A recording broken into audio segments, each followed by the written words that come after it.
Welcome to our new show, the What Anyone Can Do podcast with Leo Batari and me, Randy Cantrell. Our new show picks up where the last show, Year of the Peer, left off, highlighting the simple truth that who you surround yourself with matters, and that if we enlist the support of others, give back to those who give to us, and pay it forward for the next generation, we can do anything.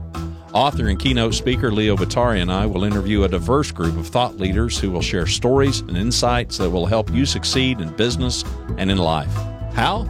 By doing the things anyone can do, but most of us never will.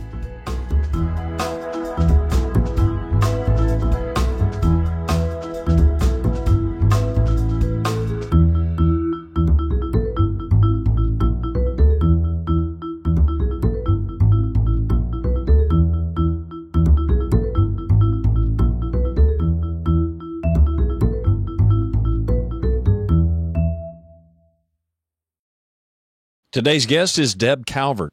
Deb is the founder of People First Productivity Solutions and co-author with Jim Kouzes and Barry Posner of Stop Selling and Start Leading: How to Make Extraordinary Sales Happen. Deb is also the author of Discover Questions and founder of the Sales Expert Channel, a UC Berkeley instructor, and a certified sales and executive coach. Deb Calvert is a certified master of the Leadership Challenge, working with her clients to build leaders at every level. She has been named one of the 65 most influential women in business and a top 30 global sales guru. We have a bonus gift for you, listeners and viewers. Deb Calvert has generously supplied our readers, listeners, and viewers with a free sample, Chapter 1 of Stop Selling and Start Leading. There'll be a link over in the show notes to today's episode, and we encourage you to go to leobatari.com/Deb.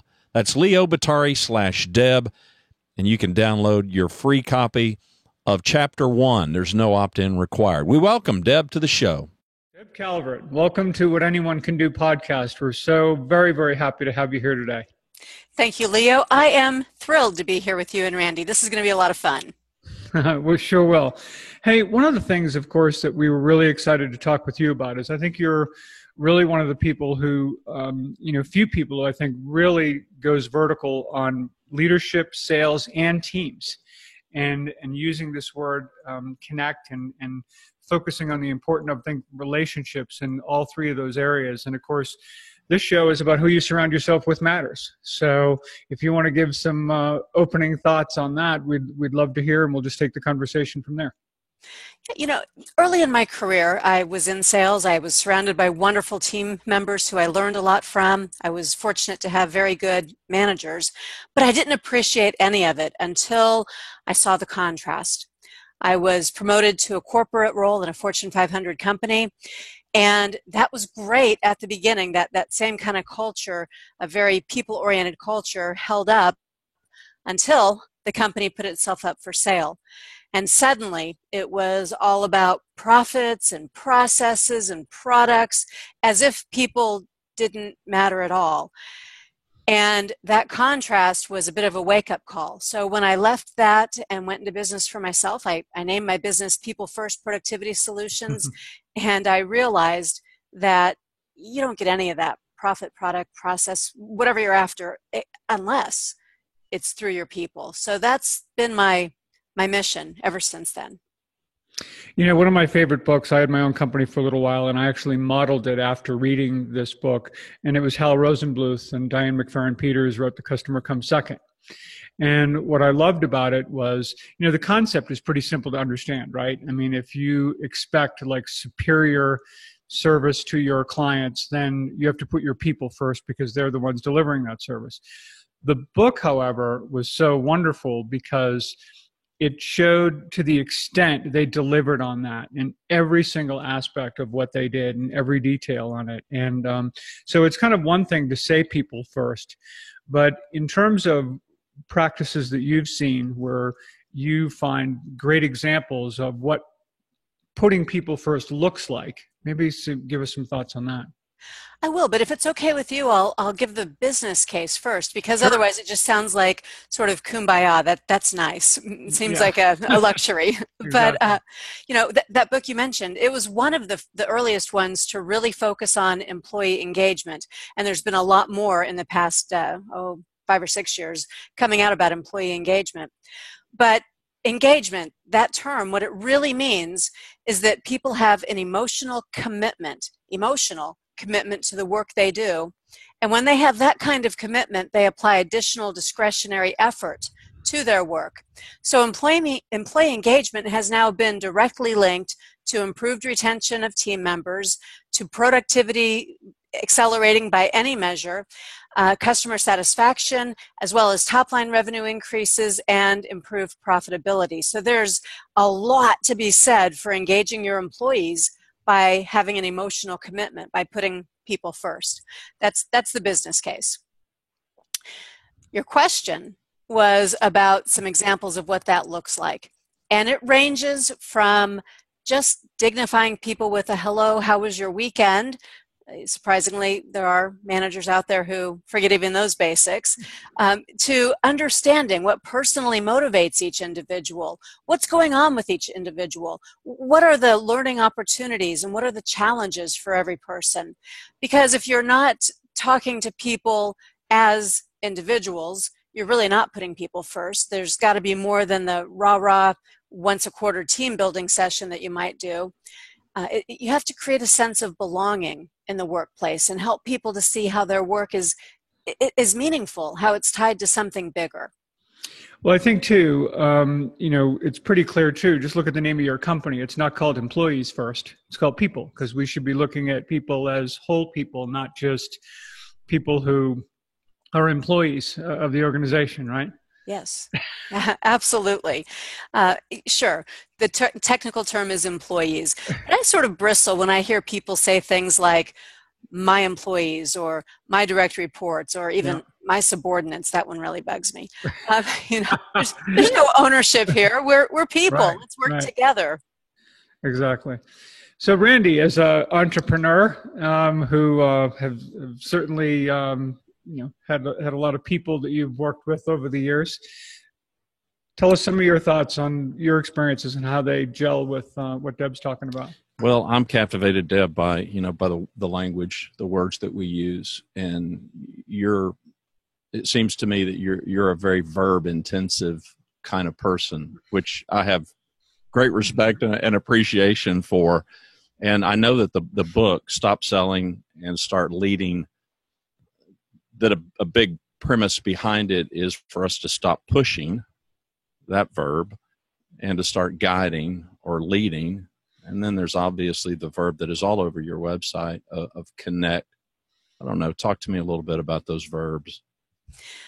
I've never been called verb intensive before, but I think I'm going to just take it and run with it. I like that. Yeah, that suggests action and doing. Yes, exactly.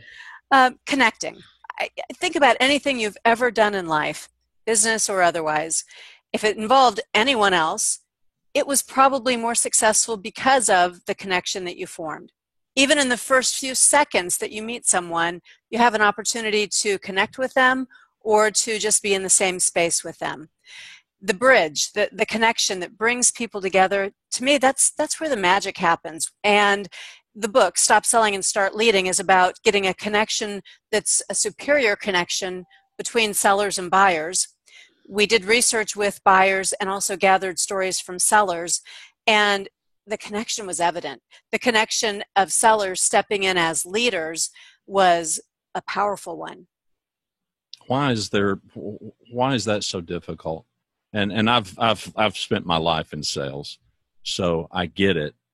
But why do we seem, in so many cases, so predisposed to just, to want to push? Is it selfishness? Is it our thinking only about ourselves and not the other person? This is going to be a different answer for different people. For some, yes, it's about let me get to my commission dollars as quickly as I can, and customers, you're just in my way. Say yes, and I'm moving on. Sure, that happens.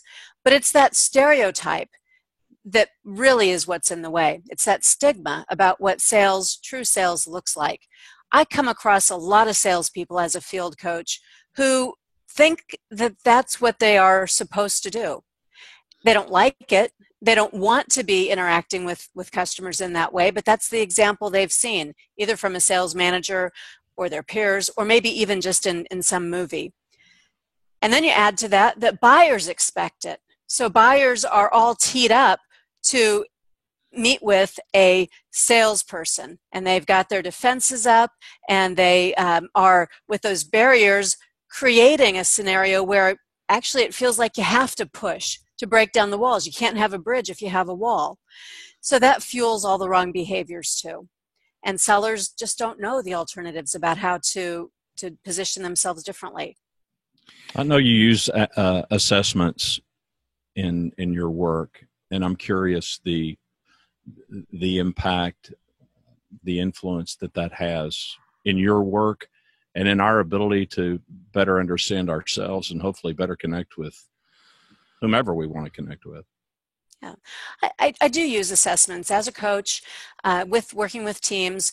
I use several. That my go-to, the ones I use most often, are one called the Echo Listening Assessment. That's actually quite new, but it helps people to understand their own listening habits, their preferences, or their styles when they're listening.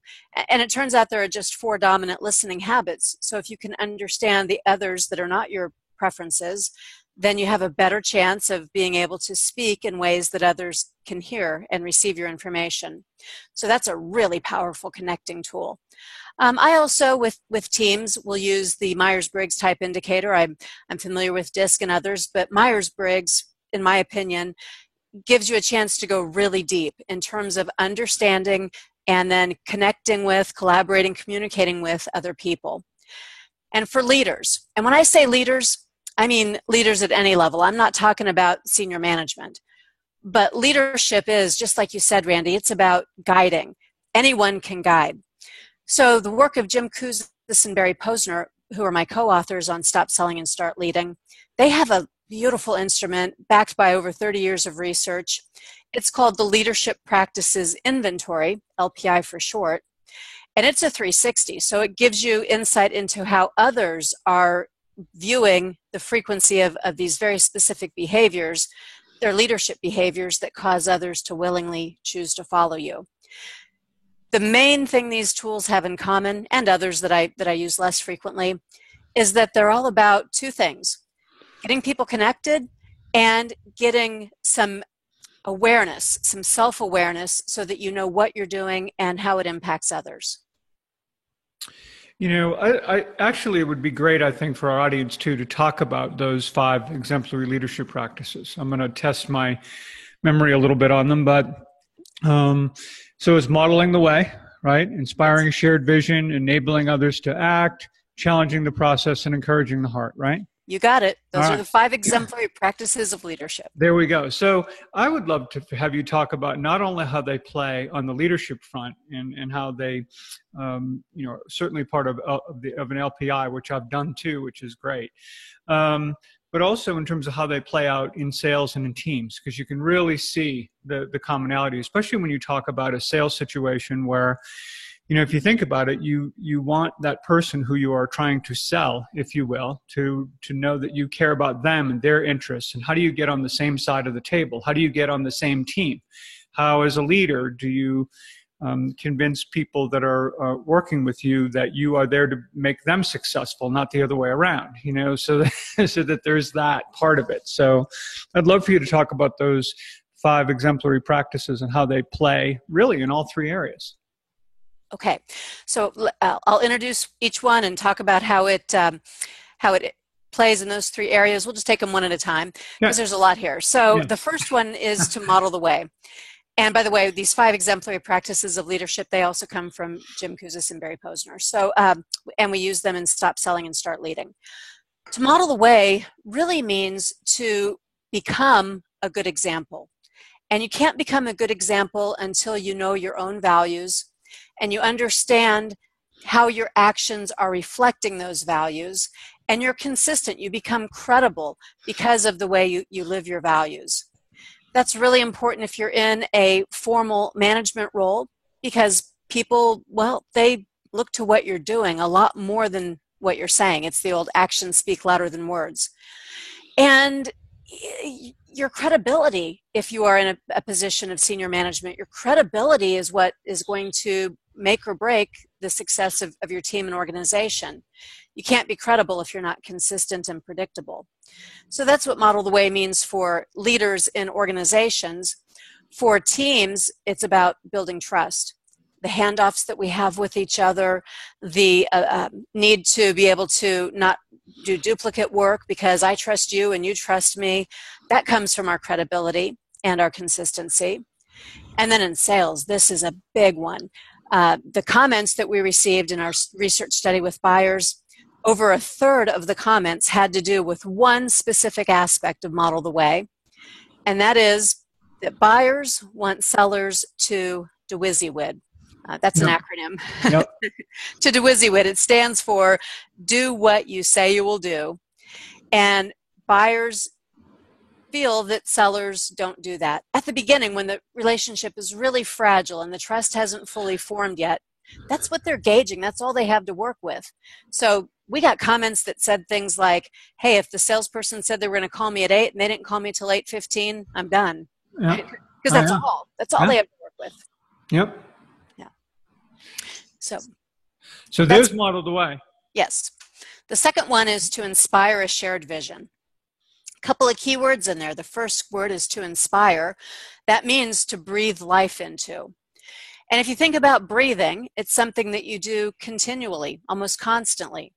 And the same is true with the vision. You have to be breathing life into it over and over and over again, not just putting it out there once. A vision is a future state, the ideal state in the future. So it can be inspiring, but only if you're breathing life into it and only if it's shared.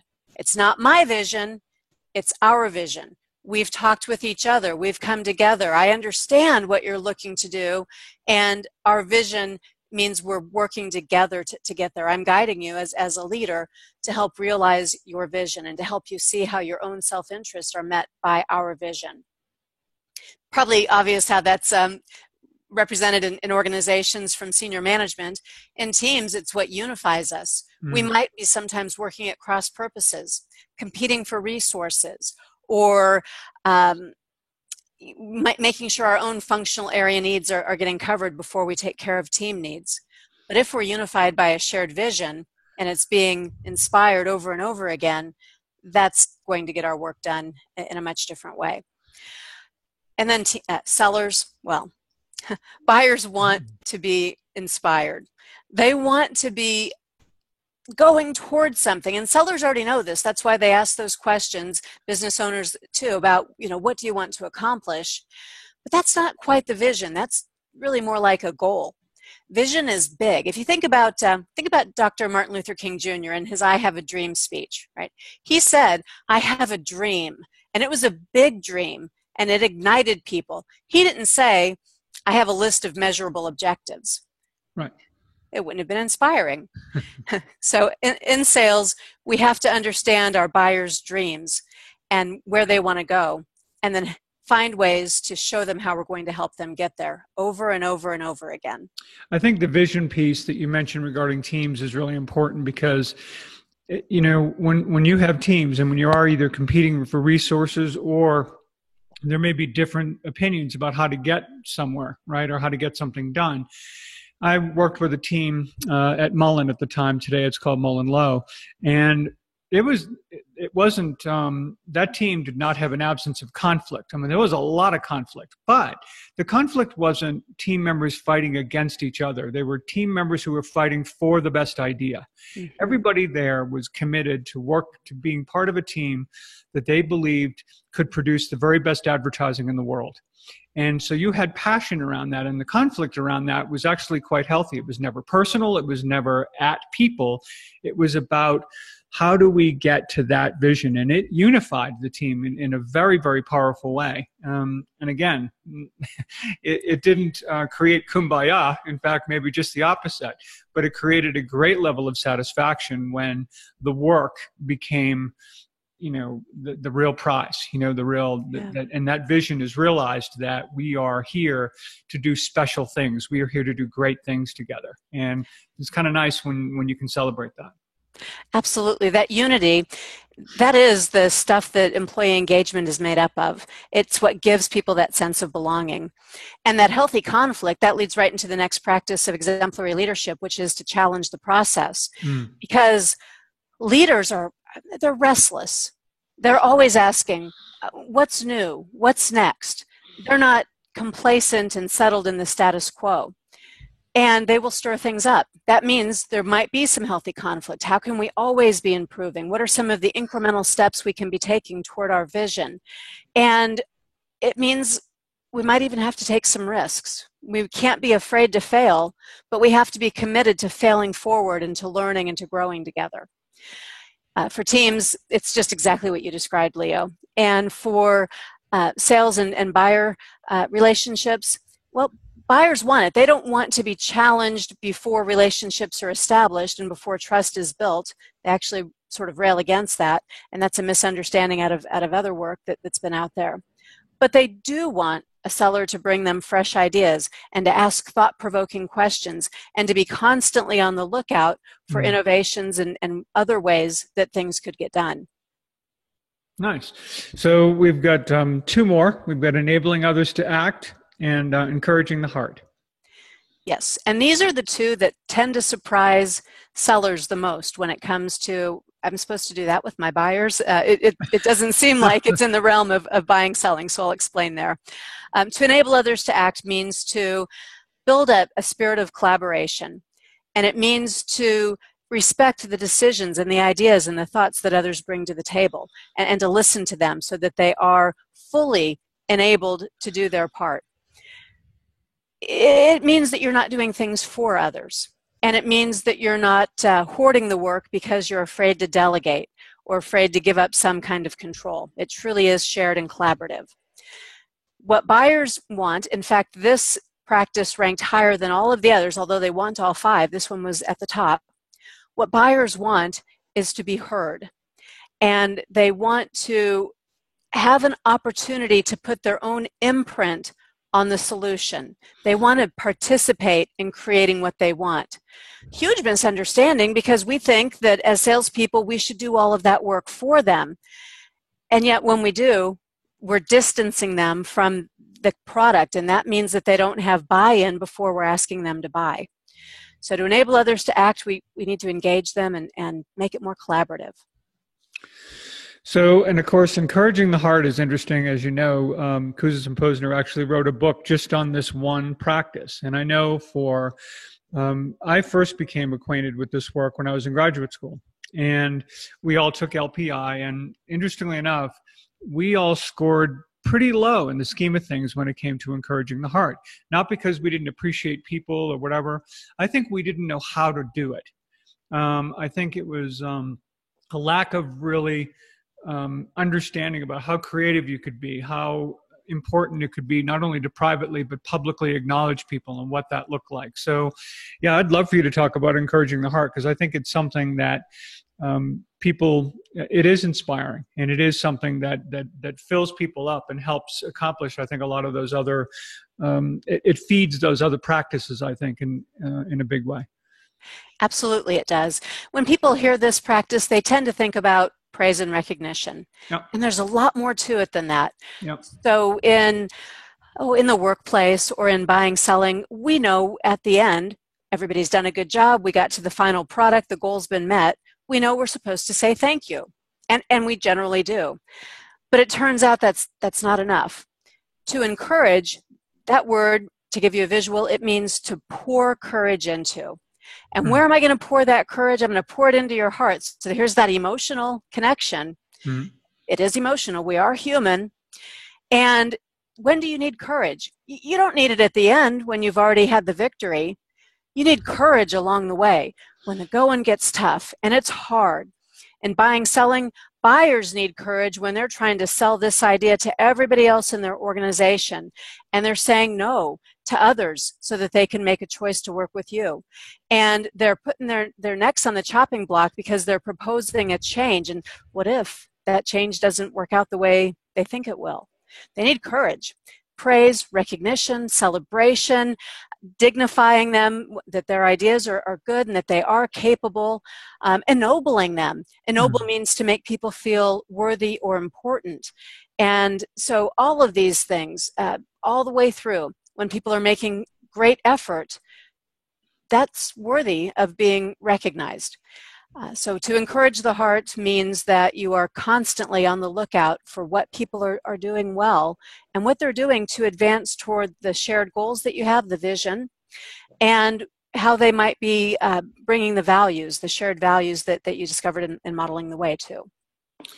Yeah, it seems that at least on the leadership front, a lot of the negative behaviors, this command and control, I think is probably the key one, where when someone tries to control, it tends to lead to practices that are the opposite of encouraging the heart and enabling others to act and inspiring much of anything, right? Yes. I contrast command and control to heart and soul. And as a leader, you can't be afraid to put yourself in the mix. Being a little transparent, even vulnerable, helps people to feel connected to you and to see you as a leader that they would willingly choose to follow. When it comes to who do you choose to surround yourself with, any of us would choose someone who inspires us, who dignifies us, who reveals a little bit more of themselves to us, and who respects us as a person enough to want that kind of connection with us. Yeah, I think, someone else who I believe you will know, Robert H. Thompson, who wrote a book called The Offsite, which, as you may know, is based on the 5 exemplary practices of leadership. But there's a character in this kind of, business fable, if you will, and his name is Sam Arthur. And Sam Arthur is kind of the one who is the kind of the real metaphor for leadership, but he's the groundskeeper. He's the guy who takes care of all the beautiful plants around this incredible resort. And it's nice because if you think about it, they could have given him Robert Thompson, in terms of writing the book, could have given him any job. But he gave him that job, I think, in particular, because in order for those plants to be as beautiful as they are, Sam Arthur wasn't running around screaming at them, telling them to grow faster.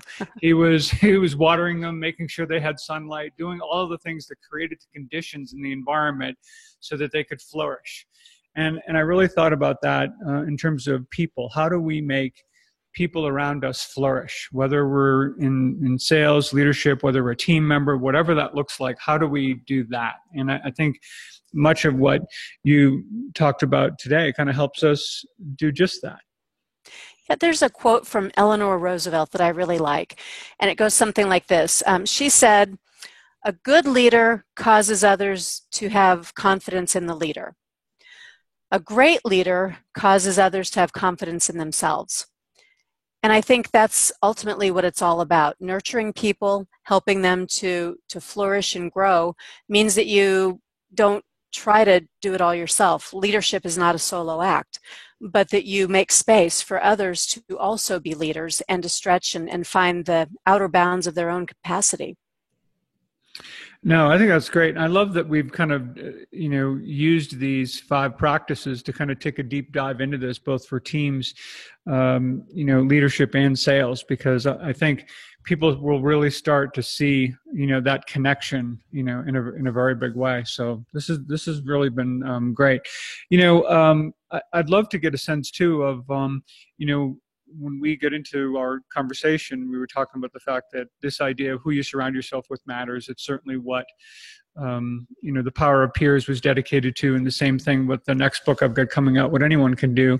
But in terms of just getting the right people, it becomes really key, doesn't it? I mean, that's the start. And I know you mentioned you use assessments and things like that, but what advice do you have for leaders who are just trying to get the right people hired on their team? Because how many of us have received a great resume and they go through the interview process and everybody's great, and then 3 months later they're wondering, why is this not working?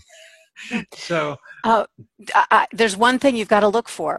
Above and beyond the experience, you want to look for someone who's teachable, coachable, someone who wants to learn and grow, because the world's changing. And even if they have all the experience exactly buttoned up the way you want it for the job today, that doesn't give you any guarantee about what's happening a year from now. People who want to learn and grow, they're receptive to your coaching and to doing things perhaps a different way. And they also are willing and able to stretch themselves so that they might even innovate and help you do better than you're already doing. Oh, that's great. Deb, Randy? you start your company in 2006. You step out of the corporate world, and so in keeping with kind of our tagline of who you surround yourself with matters, share with us people that led a person like you to start a company like this and to name it People First. I mean, you clearly have a framework and a philosophy in your head that we certainly appreciate and is congruent with what we're all about. I'm interested to hear the stories. Okay. Well, coming out of that corporate experience, I knew one thing. When I went into business for myself, I knew that I wanted to work with organizations that had a people first belief or that wanted one. And at the beginning of business, I tended to steer toward the places where I thought I could have complete rehabilitation. So I worked with a couple of organizations who were on the top 10 list of places that are the worst places in the world to work. And those were large companies that I wasn't going to turn around with me and my small team. We made some inroads. And what ended up happening, frankly, is that because of this philosophy, we ended up working with a few leaders who decided they had to go elsewhere, that they also couldn't change the organizations. So I took a step back and said, maybe rehabilitation is not quite what I'm after here. So now I do look for organizations. I work primarily with organizations that are already committed to this, and they're looking for the tools and the techniques to make sure that their culture is solid and that what they say, what they profess around putting their people first is evident in their practices. And when it comes to people that I select for my team, they have to be able to put people first. I'm pretty rigorous in my selection. So, for example, with trainers, there are a lot of trainers out there who are excellent presenters. They're really, really good as a sage on the stage, but they're not as good at facilitating, at being able to turn the spotlight over to others in the group that they're teaching, to ask the questions that draw something out of people so that there's some self-discovery that's happening in that moment. And if I'm not able to help someone see the value of doing that kind of facilitation, then they don't make it onto our trainer team. Is there some particular personal story that you would be willing to share as far as somebody who impacted your life to kind of put you on this track? So many people. I have been really, really blessed with a lot of great mentors. I'll go back. So back a lot of years, because it's, I think, what changed my way of thinking. This would have been in about, what year would this be? Late 90s. And there was a new vice president of advertising at the newspaper where I worked as a salesperson. And we had a large meeting with the 80 or so people that were part of that team on a day when he was being introduced as the new person who would be in charge. And I was equipped right after that meeting to go turn in my letter of resignation because I had a new job offer. But he said something that made me never, ever turn that letter in. What he said in that meeting was that he really believed that people should go and work in the places where they were given opportunities to learn and grow. And he said the reason that he chose this job out of all the jobs he'd recently been offered, he chose to come work at the Kansas City Star because we had a reputation for being open and giving people opportunities to learn and grow. And he was right. And I had to think about that. I had to think about all the other mentors I'd already had at that newspaper. But Mike became a mentor to me because he gave me so many opportunities over the next 10 years to grow and to learn and to constantly challenge myself. He asked me to do ridiculous things that I never dreamed I could or would do. That's great. And he believed in me. So I did those things and exceeded my own expectations. And here we are. Now the author of Stop Selling and Start Leading, co-authors with Jim Kouzes and Posner, and we've been happy to have you. Interesting conversation. Any last words of advice, Deb, for folks that are trying to be more purposeful, more intentional about who they surround themselves with for their own success, customer acquisition. I mean, in any and all areas of life. Parting shots. Yeah, one last, just as a counterbalance here. We want emotional connections, but that doesn't mean just gravitate to the people who you automatically connect with. Form connections, in fact, with people who think differently than you do, who challenge you, who will be the ones you have the healthy conflict with, because your ideas will be enriched and your decisions will be better when you've had that sort of thought partner. Great words of advice. And also, just as a final thing too, let us or let our audience know where they can learn more about you and your work. Well, the website is People First PS, stands for Productivity Solutions. People First is spelled out, peoplefirstps.com. The book Stop Selling and Start Leading is available at all major booksellers. And I'm all over social media, so look for my handle, People First PS, or my name, Deb Calvert, and let's do connect. I would love to surround myself with the listeners of this program, because I know already that we're thinking alike. Great. Thanks, Deb. Thank you.